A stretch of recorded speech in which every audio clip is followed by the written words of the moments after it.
বিসমিল্লাহির রহমানির রহিম। বাগার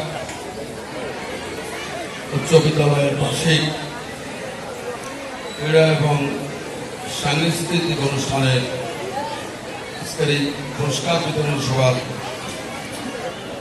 সুযোগ্য সভাপতি, অত্র বিদ্যালয়ের প্রধান শিক্ষক, আমাদের মধ্যে উপস্থিত আছেন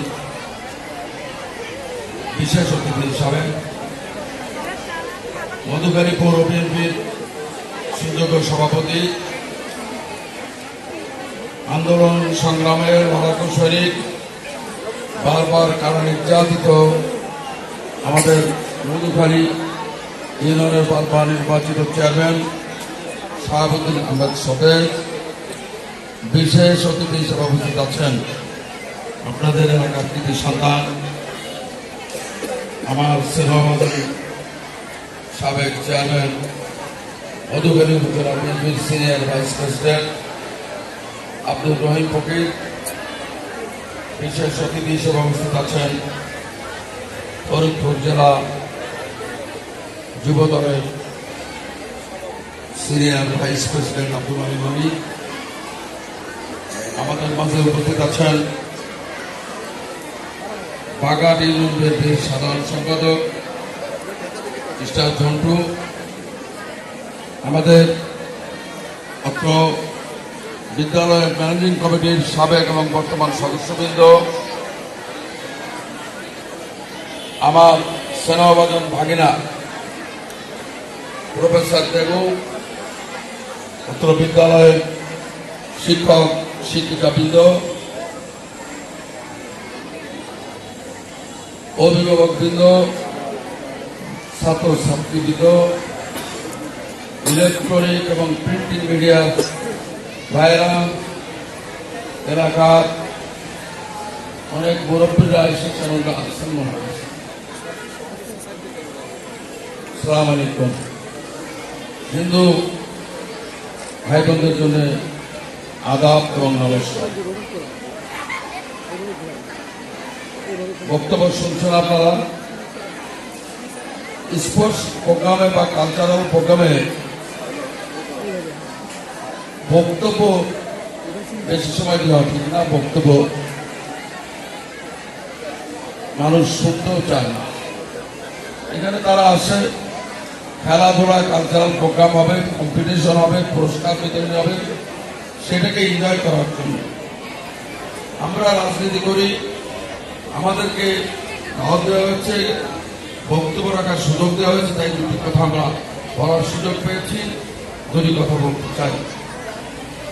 আপনারা জানেন দীর্ঘ 17 বছর দেশের কি অবস্থা ছিল। আমার কাছে খুব খারাপ লেগেছে, এমন একটি ইম্পর্টেন্ট স্কুল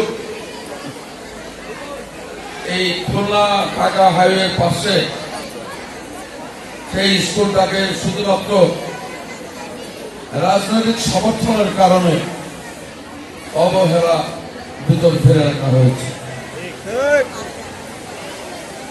আমার বাবার নামে একটি উচ্চ বিদ্যালয় আছে বলমারিতে, সেটাতেও গত 17-18 বছর কোনো বরাদ্দ দেওয়া হয় নাই।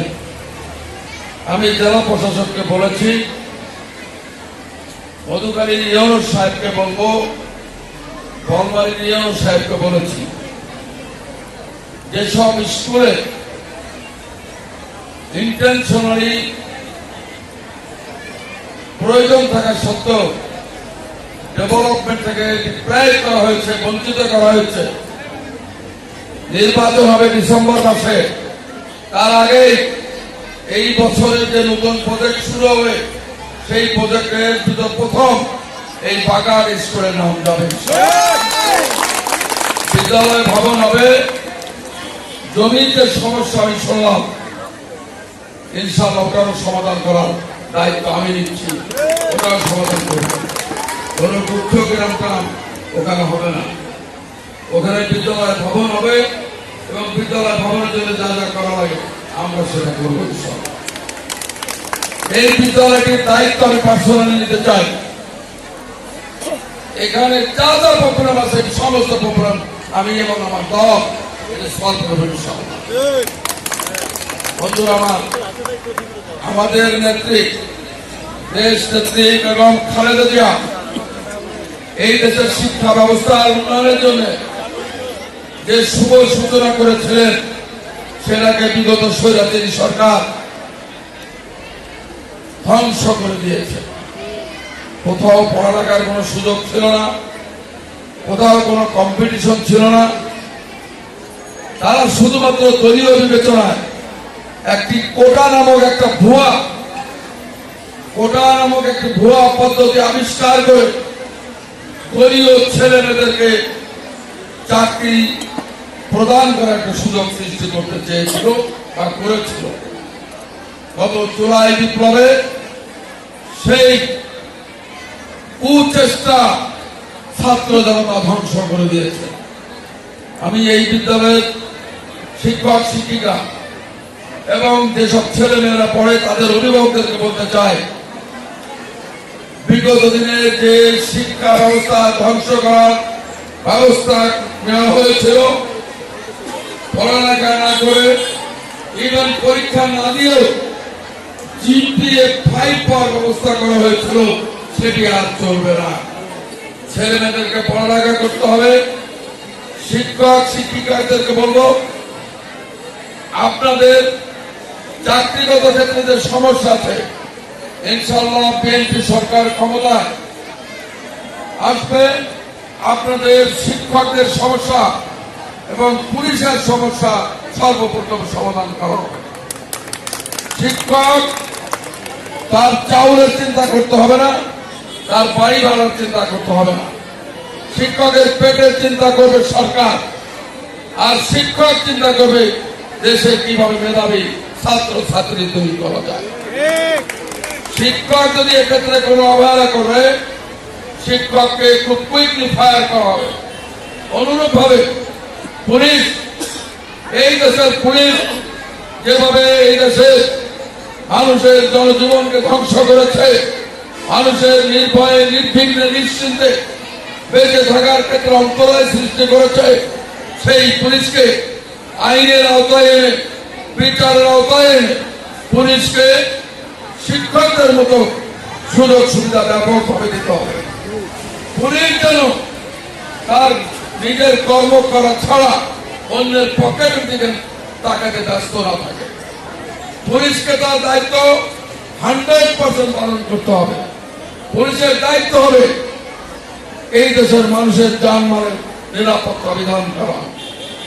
পুলিশ তার সাফিসিয়েন্ট সাপোর্ট পাওয়ার পরও যদি দুর্নীতি করে, তাদেরকে অনতিবিলম্বে দ্রুত ফায়ার করে বাড়িতে পাঠাই দেওয়া হবে। এই যে কোনো দেশে পৃথিবীতে শিক্ষক এবং পুলিশ এই দুটা প্রফেশনকে এস্টাবলিশ করা যায় যদি সুশৃঙ্খলভাবে এবং সততার মাধ্যমে, তাহলে সে দেশ উন্নতি লাভ করবে। আমাদের দেশের ছেলে মেয়েদের মেধাকে ধ্বংস করা হয়েছিল, কোনো কম্পিটিশন ছিল না। এখন আমাদের ছেলে মেয়েদেরকে উন্নত শিক্ষায় শিক্ষিত করতে হবে, কম্পিটিটিভ শিক্ষা দিতে হবে। তারা শুধু এই দেশের নেতৃত্বই দিবে না, সারা তাদেরকে এমন ভাবে তৈরি করতে হবে যাতে করে তারা বিশ্বমানের শিক্ষায় শিক্ষিত হয়ে বিশ্বের বিভিন্ন জায়গায় তাদের অবদান রাখতে পারে। আপনারা জানেন, বিগত দিনে শিক্ষা ব্যবস্থাকে ধ্বংস করার জন্য সবকিছুই করা হয়েছে। আপনার মুসলমানের ধর্মগ্রন্থের ভিতর হিন্দুর ধর্মগ্রন্থ ঢুকিয়ে দেওয়া হয়েছিল, হিন্দুর ধর্মের ভিতর মুসলমানদের ধর্মের বিষয় ঢুকিয়ে দেওয়া হয়েছিল। পরিকল্পিত ভাবে সাম্প্রদায়িক দাঙ্গা সৃষ্টি করার জন্য যা যা করা দরকার তাই করেছিল। ইতিমধ্যে সেগুলো পরিবর্তনের ব্যবস্থা নেওয়া হয়েছে। আপনার দলীয়, সে আমি যে দলই করি না কেন, আপনি যে দলই করেন না কেন, দলীয় শিক্ষায় ছাত্র ছাত্রীদের, কোমলমতি ছাত্র ছাত্রীদের বিভ্রান্ত করা যাবে না। তাদেরকে নিরপেক্ষভাবে সুশিক্ষায় শিক্ষিত করে গড়ে তুলতে হবে। সেজন্য ইনশাআল্লাহ অচিরে, আপনারা জানেন আমাদের নেতা তারেক রহমান রাষ্ট্র কাঠামো মেরামতের জন্য 31 দফা ঘোষণা করেছেন। তার ভিতরে শিক্ষা ক্ষেত্রকে অগ্রাধিকার দেওয়া হয়েছে। শিক্ষা, যে দেশের শিক্ষা সুশিক্ষায় শিক্ষিত করে ছেলেদেরকে মেয়েদেরকে গড়ে তোলা না যায়, সে দেশের ভবিষ্যৎ ভালো হতে পারে না। আপনারা একটা দেশকে ধ্বংস করার জন্য শিক্ষা ব্যবস্থাকে ধ্বংস করে দিলে 50% শেষ হয়ে যায়, আর বাকি 50% শেষ করার জন্য যুব সমাজকে মাদকাসক্ত করলে আর কিছুই বাকি থাকে না। বিগত সরকার আপনারা জানেন শিক্ষাকে ধ্বংস করেছিল এবং মাদক দিয়ে সারা দেশটাকে সয়লাভ করে দিয়েছিল। আপনারা জানেন একজন মাদক সম্রাট অধীর তাকে এমপি বানিয়েছিল হাসিনা। সেই অধীর যখন কনভিকশন হয় কোর্ট থেকে, তার বউকে এমপি বানানো হয়। তার মানেটা হলো হাসিনা এবং তার পরিবার এই মাদক থেকে কমিশনের টাকা পেত। আর আপনি বলেন একটা চোর, একটা ড্রাগ অ্যাডিক্টেড, একটা ড্রাগ ডিলার, তাকে এমপি করা হয়েছে, তার বউকে এমপি করা হয়েছে। পার্লামেন্টটা হয়েছিল একটা শুয়োরের ফোয়ার। হাসিনার পার্লামেন্ট একটি শুয়োরের ফোয়ার হিসাবে রূপান্তর করা হয়েছিল, যার জন্য 5ই আগস্টের পরে পুরো পার্লামেন্ট পালিয়ে গেছে দেশ থেকে। পৃথিবীর ইতিহাসে নজিরবিহীন এই ঘটনা। যাই হোক, আমি আমার বক্তব্য দীর্ঘায়িত করব না। আমি আব্দুর রহিম ফকির আছেন, ম্যানেজিং কমিটির নেতৃবৃন্দ আছেন, শিক্ষক আছেন, তাদের সঙ্গে আলাপ আলোচনা করে যাতে করে স্কুলটা সামনের দিকে সুন্দরভাবে পরিচালিত হয় তার ব্যবস্থা করব, এই আশ্বাস দিয়ে আপনাদের সকলের সুস্বাস্থ্য কামনা করে আমি আমার বক্তব্য শেষ করছি। আল্লাহ হাফেজ। বাংলাদেশ জিন্দাবাদ, জিন্দাবাদ দেশ বেগম খালেদা জিয়া। আসসালামু আলাইকুম।